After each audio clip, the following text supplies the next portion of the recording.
आदमी फिर अपनी जान बख्शने की गुहार लगाते हुए कहता है, बस बहुत हुआ, अब जाने तो मुझे। उस आदमी के बार बार कहने पर भी यक्षिणी नहीं रुकती है। उस आदमी के साथ काम क्रीड़ा जारी रखती है।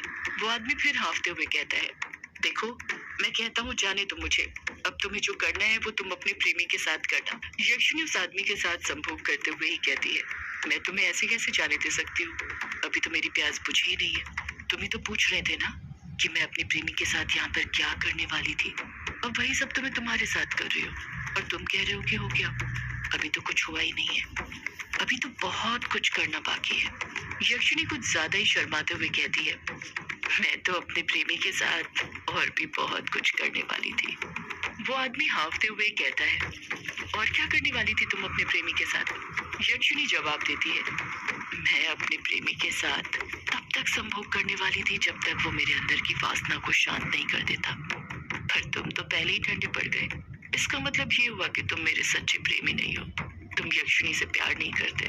जैसे वो आदमी यक्षिणी शब्द सुनता है, उसके ऊपर जो यक्षिणी के हुस्न का मायाजाल चढ़ा हुआ था, उसका नशा टूट जाता है। उसे याद आ जाता है कि यक्षिणी आखिर क्या बला थी। उस आदमी की रूह कांप जाती है, उसकी सांसें और जोर से चलने लग जाती है। वो आदमी हकलाते हुए कहता है, क्या कहा? यक्षिणी? इसका मतलब तुम यक्षिणी हो? यक्षिणी डरावनी आवाज में कहती है, हाँ, मैं यक्षिणी हूँ, तेरी मौत। इतना कहकर यक्षिणी जोर जोर से हंसने लग जाती है। उसकी डरावनी हंसी आसमान में गूंजने लग जाती है। अगले पल यक्षिणी के खूंखार दांतों के साथ उसके खूंखार पहने लंबे नाखून बाहर निकल जाते हैं, जो खंजर की तरह पहने थे। गुस्से से यक्षिणी की आंखें लाल हो गई थी। यक्षिणी डरावनी आवाज में कहती है, तू जानता है, अगर मेरा प्रेमी मुझे संतुष्ट कर देता तो फिर मैं उसके साथ क्या करती? वो आदमी इतना डर गया था कि कुछ जवाब नहीं देता है, बस एकटक नजर से यक्षिणी को देखते रहता है। यक्षिणी खुद डरावनी आवाज में बोल पड़ती है, मैं अपने प्रेमी का खून पी जाती और फिर उसके बाद मैं उसे मौत। इतना कहकर यक्षिणी खुद हंसने लग जाती है। वो आदमी इतना डर से सहम गया था कि कुछ बोल नहीं पा रहा था, डर के मारे चीख तक नहीं पा रहा था। उसकी आवाज उसके गले में ही अटक कर रह गई थी। यक्षिणी उस आदमी की आंखों में देखते हुए कहती है, संभोग तो तूने भी मेरे साथ किया है ना, जो मैं अपने प्रेमी के साथ करने वाली थी, तो फिर अब मरना तो तुझे भी पड़ेगा। आखिर यही तो करती हूँ मैं अपने हर शिकार के साथ। वो आदमी डर से ना में अपना सिर हिलाने लग जाता है, जैसे वो समझ गया हो कि अब यक्षिणी उसके साथ क्या करने वाली थी। यक्षिणी डरावनी आवाज में उस आदमी को गुस्से से देखते हुए कहती है, जानता है संभोग करने के बाद मैं अपने प्रेमी के साथ क्या करती? वो आदमी सहमा हुआ ही रहता है, उसका दिल जोरों से धड़कने लग जाता है, इतने जोर से कि यक्षिणी को भी उसके दिल की धड़कनों की आवाज सुनाई देने लग गई थी। यक्षिणी उस आदमी के सीने पर अपने पैने नाखून फेरते हुए कहती है, संभोग करने के बाद मैं अपने प्रेमी के सीने पर अपने नाखून कुछ इस तरह फेरती, फिर उसके बाद उसकी आंखों में देखते हुए ही अपना नाखून उसके अंदर यूं घुसेड़ देती। इतना कहते ही यक्षिणी अपने हाथों की 5 उंगलियां उस आदमी के सीने के अंदर घुसेड़ देती है। वो आदमी कसकर चीखता है, आह! यक्षिणी के नाखूनों से उस आदमी के बदन का सारा खून यक्षिणी के बदन के अंदर जाने लग जाता है। ऐसा लग रहा था जैसे यक्षिणी अपने नाखूनों की मदद से उस आदमी का खून पी रही हो। वो आदमी दर्द से तड़पते रहता है। देखते ही देखते उस आदमी का शरीर पूरी तरह सफेद पड़ जाता है, उसके अंदर खून की एक बूंद तक नहीं बचती है। यक्षिणी उस आदमी के सफेद पड़े बदन को देखते हुए ही डरावनी आवाज में कहती है, अपने प्रेमी के बदन का सारा खून पीने के बाद मैं उसका दिल इस तरह निकाल लेती, उसके दिल को उसके सीने से अलग कर देती। इतना कहकर यक्षिणी अपनी मुट्ठी उस आदमी के दिल के अंदर गुस्से के साथ बंद करती है, और जब अपना हाथ उसके सीने से बाहर निकालती है तो यक्षिणी के हाथ में उस आदमी का दिल था, जो कि अभी भी धक धक धड़के जा रहा था। वो आदमी अपना दम तोड़ते हुए कसकर चीखता है, आह! वो आदमी इतने कसकर चीखा था कि उसके चीखने से पूरा कालाझाड़ी जंगल दहक उठा था। इस तरफ कालाझाड़ी जंगल के अंदर ही अनुराग धीरे धीरे अपने कदम बढ़ाते जा रहा था। अनुराग ने अपने हाथ में अपना बैग पकड़ा हुआ था और उसी का बोझ ढोते हुए वो आगे बढ़ते जा रहा था। दिन भर का सफर तय करने के बावजूद भी उसके चेहरे पर जरा सी भी थकान नजर नहीं आ रही थी, बल्कि वो तो बहुत एक्साइटेड नजर आ रहा था। उसे ऐसा लग रहा था जैसे वो यक्षिणी पर कहानी लिखने के लिए ग्रेवयार्ड कोठी नहीं जा रहा था, बल्कि अपनी जिंदगी के पास जा रहा था। वो जिंदगी जो कहीं छूट गई थी और अब वो उस जिंदगी के पास वापस जा रहा था।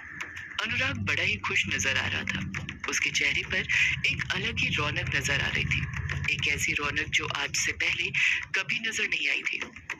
पहले वो मुस्कुराता तो था पर दिल से नहीं, पर आज वो अपने पूरे दिलो जान से मुस्कुरा रहा था।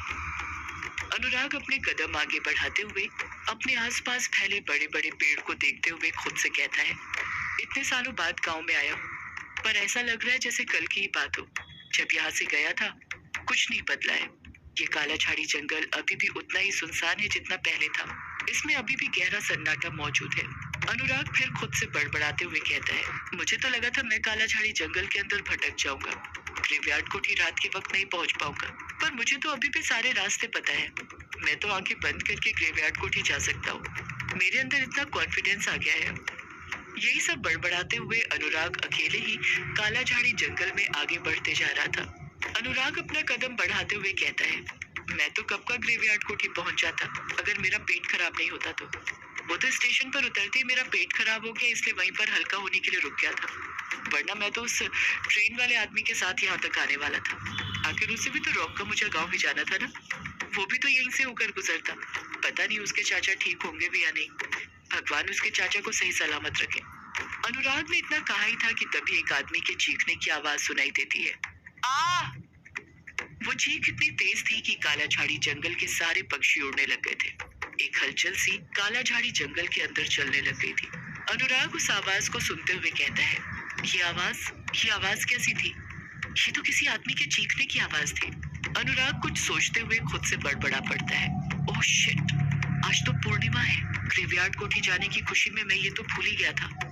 आखिर आज की और अमावस्या की रात ही तो यक्षिणी मर्दों को अपना शिकार बनाती है। अनुराग अपना और दिमाग दौड़ाते हुए कहता है, इसका मतलब ये आवाज उस आदमी की थी जिसे यक्षिणी ने अपना शिकार बनाया होगा, और वो इस वक्त किसी को अपना शिकार बना रही होगी। मुझे जाना होगा उस जगह पर जहाँ पर यक्षिणी किसी मर्द को अपना शिकार बना रही है। मैं उससे मिलना चाहता हूँ, उससे बात करना चाहता हूँ। आखिर उस पर कहानी लिखने के लिए तो मैं अपना सब कुछ छोड़कर यहाँ आया हूँ। मुझे यक्षिणी से मिलना है मुझे यक्षिणी से। यक्षिणी के बारे में सोचकर अनुराग बौखला गया था और कुछ के कुछ बड़बड़ाया जा रहा था। अगले ही पल अनुराग अपनी आंखें बंद करता है और ध्यान लगाने लग जाता है। वो सोचने लग जाता है कि उसे जिस आदमी के चीखने की आवाज सुनाई दी थी वो किस तरफ से आई थी। कुछ पल बाद ही अनुराग अपनी आंखें खोलता है और अपना बैग वहीं पर छोड़कर बिश्नोई घाट की तरफ भागने लग जाता है। वो पूरी तरह कंफर्म था कि उसे उस आदमी की आवाज उसी तरफ से सुनाई दी थी। अनुराग अपनी पूरी जान लगाकर बिश्नोई घाट की तरफ भागने लग गया था। अनुराग ऐसे भाग रहा था जैसे कोई प्रेमी सदियों बाद अपनी प्रेमिका से मिलने के लिए उसकी तरफ भागता है। अनुराग के दिल में भी यक्षिणी से मिलने के लिए उसी की तरह आस थी। वो किसी भी कीमत पर यक्षिणी से आज के आज ही मिलना चाहता था, इसलिए वो अपनी पूरी जान लगाकर भाग रहा था। एक तरफ अनुराग यक्षिणी से मिलने के लिए घाट की तरफ भाग रहा था, तो दूसरी तरफ घाट पर ही यक्षिणी बैठकर उस आदमी का दिल कच कच करके खाई जा रही थी। वो अभी भी अपने रौद्र अवतार में थी। उसकी आंखें लाल थी, उनमें गुस्सा समाया हुआ था। उसके बाल बिखरे हुए थे और खूंखार नाखून और दांत बाहर निकले हुए थे, जिन पर अभी भी उस आदमी का खून लगा हुआ था। यक्षिणी के बदन पर उसकी काली साड़ी वापस से लिपट गई थी।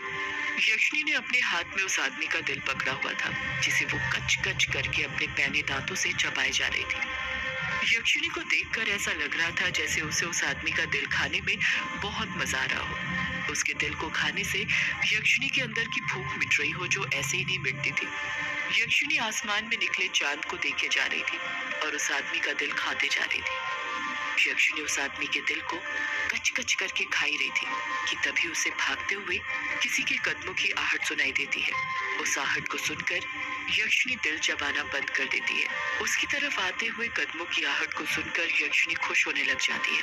उसे एक महक आने लग जाती है। उस महक को सूंघकर वो पहचान जाती है कि वो कदमों की आहट किसकी थी। यक्षिणी खुश होते हुए कहती है, वो आ गए, मेरे प्रेमी आ गए, मेरे लेखक बाबू आ गए। मुझे आपका ही इंतजार था लेखक बाबू। आइए अपनी यक्षिणी के पास आइए। ती वापस से अप्सरा की तरह सुंदर लगने लग गई थी। इतनी सुंदर कि उसे देखते से ही कोई भी उसका दीवाना हो जाए, उसकी मदहोश आंखों में डूब जाए। जैसे जैसे कदमों की आहट करीब आती जा रही थी, उन कदमों की आहट को सुनकर यक्षिणी की आंखें नम होने लग गई थी। कैसे ना होती? उसने सदियों से अपने प्रेमी का इंतजार जो किया था, जो कोई और नहीं बल्कि लेखक बाबू थे। वो जानती थी कि लेखक बाबू ही थे जो उससे सच्चा प्रेम करते थे। लेखक बाबू ही उसे उसके अभिशाप से मुक्ति दिला सकते थे। यक्षिणी अनुराग को पुकारते हुए ही नम लहजे के साथ कहती है, आओ लेखक बाबू, मेरे पास आओ, जल्दी से अपनी यक्षिणी के पास आओ। अगर तुम लोग नए हो तो सब्सक्राइब करो, वो तो लाल वाला बटन है उसके साथ चैट करो या फिर मैसेज जमाओ। मुझे नहीं पता बस क्लिक करना चाहिए।